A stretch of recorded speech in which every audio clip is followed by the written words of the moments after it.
আপু কেমন আছেন?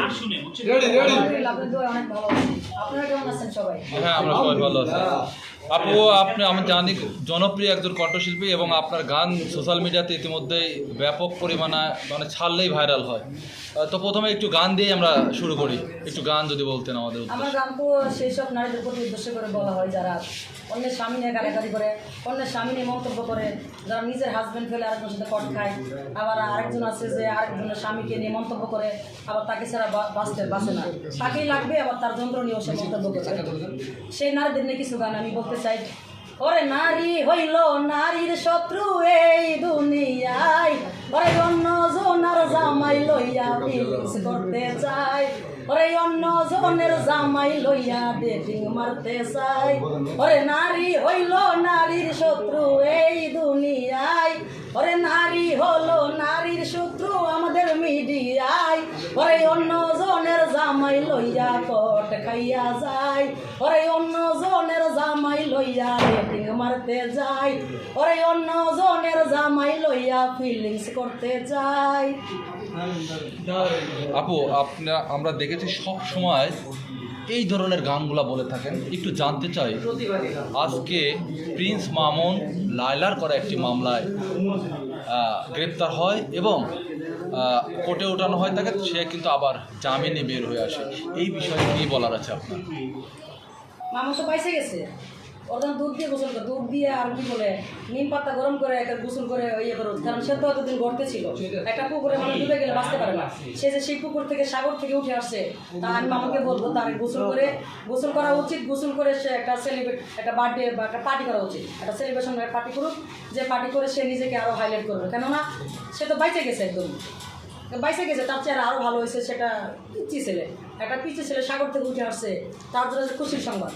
তাকে বলবো, ওরে মামুন মরছো তুমি মরছো, আর কেউ যেন না মরে, ও যেজন প্রেম বুঝে না, ও মামুন প্রেম দিও না, ও যে শালা প্রেম বুঝে না, তার সনে প্রেম কইরো না। ওরে লাইলির হাতে দিলে বাড়ি, প্রিন্সে পাইতো ব্যথা, এমন করে বলবো আমি ভালোবাসার কথা, মামুনের মনের ব্যথা লাইলা যে আর বুঝলো না, ও যেজন মন বুঝে না, প্রিন্স মামুন মন দিও না, ও লাইলা প্রেম বুঝে না, তার শোনে প্রেমের সাগরে ডুইব না।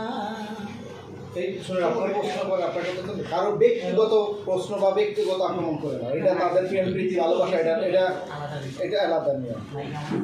কারো এই যে ব্যক্তিগত আপু এই যে সব সময় আপনি একটু মানে এই যে সব সময় ডিফারেন্ট গান গিয়ে থাকেন এবং আমি দেখি আপনি অটোমেটিক গান তৈরি করেন।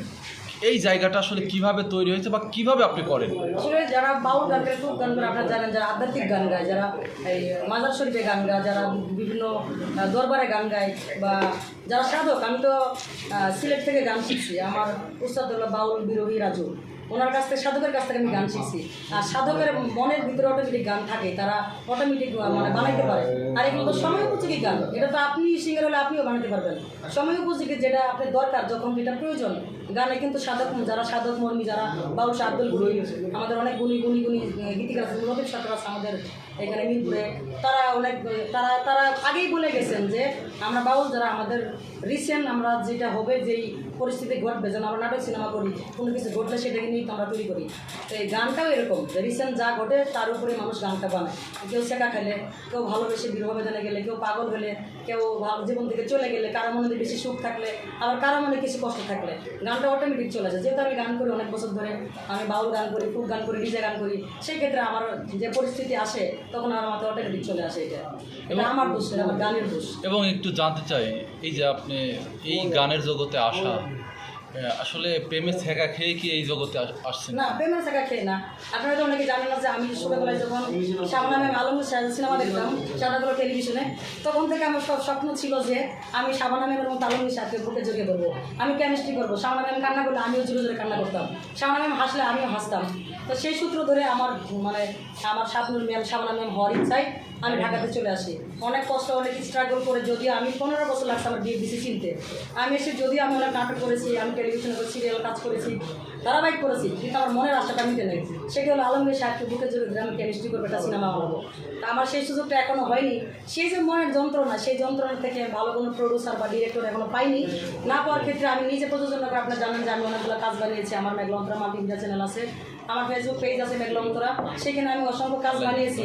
কিন্তু যে আলমগীর সাহেবের যে মনের একটা বেদনা, আমার যেটা কেমিস্ট্রি বা তাকে নিয়ে সিনেমা করবো, আমি ভালো একজন অভিনেত্রী হবো, সেটা আমি আজও হতে পারি না। সেই বিরহ বেদনা থেকে রাগে অভিমানে খুপে সেই মনের ভিতরে একটা দুঃখ নিয়ে আমি শিল্পী হয়েছি। আপু একটু জানতে চাই যে আসলে